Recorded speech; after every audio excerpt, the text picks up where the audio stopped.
कि फरेब देकर जमाने को पारसा ना बनिए, इन्हें कहो कि वो बंदा बने खुदा ना बने, अमीर शहर यही चाहता या हजरत कि हमारी चीख गले में रहे सदा ना बने। खबर नहीं जिन्हें अपने दीन व मजहब की, हमें वो दीन का मतलब सिखाने निकले हैं। बहुत बहुत शुक्रिया आपका कि आपने एक अहम मौजू पर मुझे बोलने का मौका इनायत फरमाया। और बड़े अफसोस की बात है कि बड़ी धूमधाम से हुकूमत की तरफ से इस बात को रखा गया, मगर 30 से ज़्यादा MP यहाँ पर मौजूद नहीं है। मैडम, पहले तो मैं वज़ीर आज़म की इस बात की मजम्मत करता हूँ और उनको बताना चाहूँगा कि जिना के बारे में उन्होंने जो कहा था, हम तो जिना के सख्त मुखालिफ है, इसलिए भारत को अपना वतन माने। मगर 42 में आपके प्यारे वीर और जिना की पार्टी ने नॉर्थ वेस्ट फ्रंटियर, सिंध और बंगाल में मिलकर हुकूमत चलाई और उस हुकूमत ने 1.5 लाख हिंदू और मुसलमानों को अंग्रेजों की फौज में शामिल कराया ताकि वो लड़े। तो किसी शायर ने अच्छा कहा था वजीर आज़म के बारे में कि फरेब देकर जमाने को पारसा ना बनिए, इन्हें कहो कि वो बंदा बने खुदा ना बने, अमीर शहर यही चाहता या हजरत कि हमारी चीख गले में रहे सदा ना बने। दूसरी बात मैडम, हमारे वजीर दिफा जनाब राजनाथ सिंह साहब ने बड़ा ही अजीब व गरीब और तकलीफ दे बात कही उम्मुल मोमिनीन के बारे में और उम्मुल किताब के बारे में। उम्मुल मोमिनीन उनको कहते हैं जो हमारे प्रॉफिट मोहम्मद सल्लल्लाहु अलैहि वसल्लम की वाइफ हैं। वो हम तमाम मुसलमानों की माँ, हम उनको तस्वुर करते हैं, मगर हम उनकी इबादत नहीं करते। हम अपनी माँ की इबादत नहीं करते। उम्मुल किताब कुरान है, हम कुरान की इबादत नहीं करते। कुरान अल्लाह का बिजावा कलाम है। तो उसके बारे में भी शायर ने अच्छा कहा कि खबर नहीं जिन्हें अपने दीन व मजहब की, हमें वो दीन का मतलब सिखाने निकले हैं। अहम बात यह है कि मैडम, हमारे मुल्क का आइन का इस लफ्ज़ से आगाज़ होता है, वी द पीपल। इसका आगाज़ भारत माता के नाम से नहीं होता है। हमारे संविधान का जो प्रियम्बल है वो क्या कहता है? Liberty of thought, expression, belief, faith and worship. अगर दस्तूर का ये पहला सफ़ा ये बात करता है तो फिर कैसे किसी शहरी को किसी खुदा, देवी, देवता की इबादत करने पर या सजदा करने पर मजबूर किया जा सकता है? आप ही की पार्टी से आज की जो बातें हुई है इसी का बोल रही हैं। हमारे कॉन्स्टिट्यूंट असेंबली में मैडम एक मोहतरमा थी, रोहिणी कुमार चौधरी ने एक तजवीज़ दी थी कि प्रियम्बल में किसी देवी के नाम से शुरू हो। उन्होंने ख़ास तौर से वंदे मातरम का जिक्र किया, मगर उसको कबूल नहीं किया गया। फिर KV कामत साहब ने एक तजवीज़ दी कि इट्स सिटीजन्स को बदलकर हर सिटीजन्स किया जाए और खुदा के नाम से शुरू किया जाए, वो तरमीम को मुस्तरद कर दिया गया। हमारे संविधान का उसूल यह है कि भारत क्या है, उसकी अवाम है, अवामी कानून की मुसन्निफ है, अवाम की मर्जी से सबसे बालातर है, अवामी हाकिम है। मुल्क किसी खुदा, देवी, देवता, मजहबी इलामत के नाम से नहीं चलता, ना मुल्क किसी एक मजहब की मिल्कियत है। इसीलिए बाबा साहब अम्बेडकर ने क्या कहा था? उन्होंने मदर इंडिया के नजरिए को मुस्तरद किया। बाबा साहब ने एक नई इस्तिलाह वजह कर दी और कहा कि भिक्षित भारत, ये बाबा साहब अम्बेडकर ने कहा। अब मैडम, अगर मजहबी आज़ादी इस आइन का बुनियादी उसूल है तो सवाल ये पैदा होता है कि उस वक्त हमारे जो कॉन्स्टिट्यूंट असेंबली के प्रेसिडेंट थे जनाब राजेंद्र प्रसाद साहब ने किस बुनियाद पर वंदे मातरम को कौमी तराना करार दिया? ना तो कोई सेक्यूर रेजोल्यूशन है इसके बारे में। मैडम, मैं आपको बताना चाहूंगा कि जुडिशरी क्या कहती है। बीजू इमैनुअल केस है 1986 का, जिसमें जिहोवा विटनेस ने कहा कि मैं नेशनल एंथम के वक्त खड़े रहूंगी, पढ़ूंगी नहीं। सुप्रीम कोर्ट ने कहा कि उसने कोई गुनाह नहीं किया। वहीं एक 2017 का केस है अश्विनी उपाध्याय का केस सुप्रीम कोर्ट का, उन्हें कहा गाइडलाइंस दिए जाएं वंदे मातरम पर, सुप्रीम कोर्ट ने नहीं कह दिया। फिर आप आ जाइए madam, prevention of insult act national 1971, इसमें नेशनल सॉन्ग नहीं है, सिर्फ नेशनल एम्बलम और आपका नेशनल एंथम है। फिर आप आ जाइए 40th अमेंडमेंट आर्टिकल 51A 76 में पास हुआ, उसमें भी इसका कोई जिक्र नहीं है। मैडम, मैं आपके सामने बताना चाहूंगा कि हमारा भारत एक इसका मजमुआ क्या है। इसमें हिंदू है, मुसलमान है, सिख है, ईसाई है, जैन है, एथिस्ट है, मेहनतकश है, किसान, गरीब, मजलूम और दलित है। मगर अगर जो तकारीर आज हमने यहाँ पर सुनी और बाहर जो सुनते हैं, अगर भारत को देवी कहने और उसके आगे सजदा करने, तो दरअसल कौम परस्ती को, वतन से मोहब्बत को मजहब में तब्दील कर रहे, और फिर यहाँ पर बोल रहे कि अगर भारत में रहना है तो वंदे मातरम गाना पड़ेगा। भाई, ये तो संविधान के खिलाफ है, सुप्रीम कोर्ट के जजमेंट के खिलाफ है।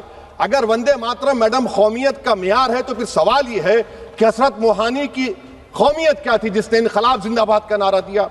अगर यूसुफ मेहरली ने quit India Simon go back का नारा दिया तो उसकी कौमियत क्या थी? अगर हैदराबाद से मौलवी अलाउद्दीन जो मक्का मस्जिद का पहला मुजरिम है काला पानी में, और तूरेबाज खान जो मारकर लाश को लटका दिया गया था हैदराबाद में 8 दिन तक, उसकी कौमियत क्या थी? अगर इनायतुल्लाह काफी जो जिहाद का फतवा अंग्रेजों के खिलाफ दिया मुरादाबाद में, जब उनको 2 दिन में फांसी की सजा दी गई, और जब फांसी की सजा के वो जा रहे हैं तो इनायतुल्लाह मौलाना काफी की जबान पर क्या था? वो रसूलुल्लाह हमारे प्रॉफिट की नात पढ़ रहे थे। क्या पढ़ रहे थे?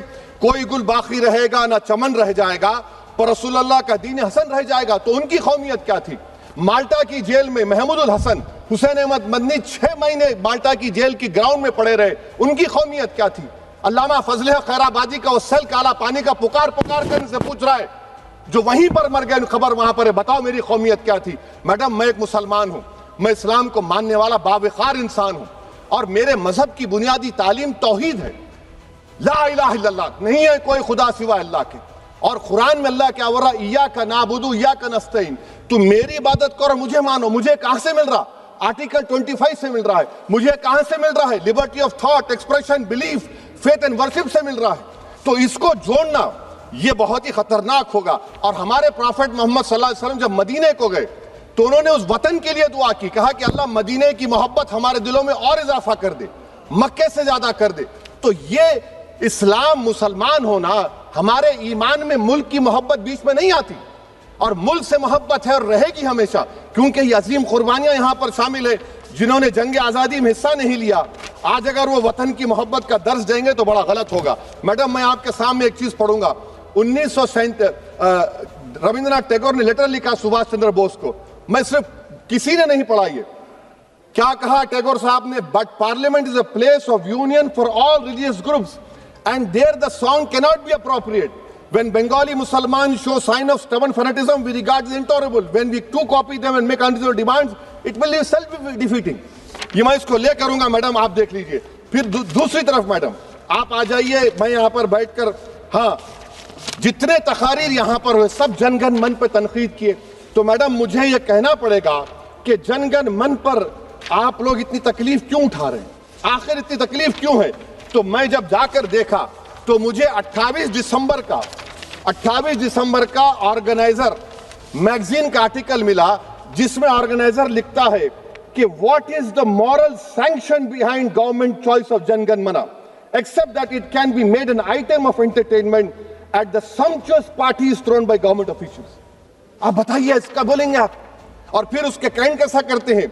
It will mean we can not love our motherhood. Madam please, it will mean that Vande Mataram is buried alive with the word Jangan Mana on the tombstone, for the tomb will also be of Jangan Mana of the will of the people. इस पर आप क्या बोलेंगे?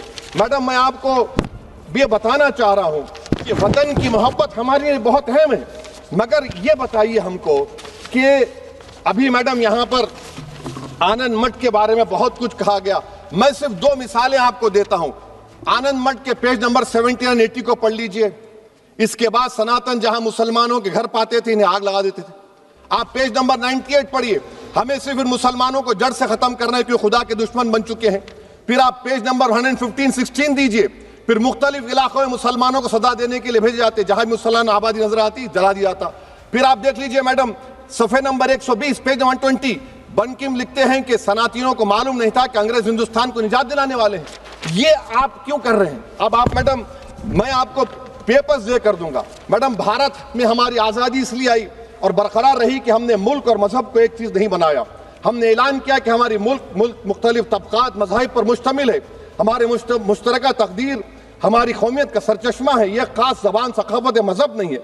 अगर वंदे मातरम का मतन कौम और मजहब को एक बना देता है, अगर हम इसे टेस्ट बनाते हैं वफादारी का, तो फिर मान लीजिए कि यह गांधी, अंबेडकर, टैगोर, बोस और लाखों आजादी के सिपाहियों की सोच को छोड़कर गोडसे की सोच की हिंदू कौमी परस्ताना, मैडम खत्म कर रहा हूं, हिंदू कौम परस्ताना को इख्तियार करेंगे। मुझे वतन से बेइंतहा मोहब्बत है मैडम, और इंशाल्लाह हमेशा रहेगी। मगर बावजूद इसके कि मेरी मस्जिद, मेरी इबादत गाह, मेरे कपड़े, मेरे कारोबार पर हमले होते, मगर मैं फिर भी कहता हूं कि वतन मेरा हर वतन को हम छोड़कर नहीं जाएंगे। मगर हुब्बुल वतनी का क्या मुतालबा है? हुब्बुल वतनी ये कहता है कि वतन से मोहब्बत है तो जुल्म को खत्म करो, गरीबी को खत्म करो, बेरोजगारी को खत्म करो, जबर का खात्मा करो, अमन का गहवारा बनाओ, पाकिस्तान की दहशतगर्दी को खत्म करो, एक्सप्लॉयटेशन को रोको, शरारत को रोको, मुल्क के खिलाफ की जाने वाली साजिश खत्म करो। मैडम, भारत एक चमन है जहां पर हर फूल को खिलना चाहिए, और अगर कोई इस फूल के अगर पूरे फूल खिलेंगे तो उसकी खुशबू से ये वतन मौतर होगा। मगर अगर इस चमन का माली ये कहेगा कि एक ही फूल खिलेगा, तो मैं जिम्मेदारी के साथ कह रहा हूं, अगर एक ही फूल खिलेगा तो वो सहरा बन जाएगा और माली माली नहीं रहेगा, वो जल्लाद कहलाएगा। तो इसीलिए मैडम, हम उम्मीद करते हैं कि हुकूमत इस पर जोर जबर ना करे। मेरा राइट है, यकीनन मैं जानता हूं कि आजादी के लड़ाई में वंदे मातरम का नारा था, मगर अगर आप इसको जबर करेंगे तो ये संविधान के खिलाफ है। वफादारी का सर्टिफिकेट हमसे मत लीजिए मैडम, खत्म कर रहा हूं। वफादारी का सर्टिफिकेट हमसे मत लीजिए। आपके बुजुर्गों के कोई एक किताब में लिख के क्या लिखा है बता दीजिए, कहां पर क्या लिखा हुआ है।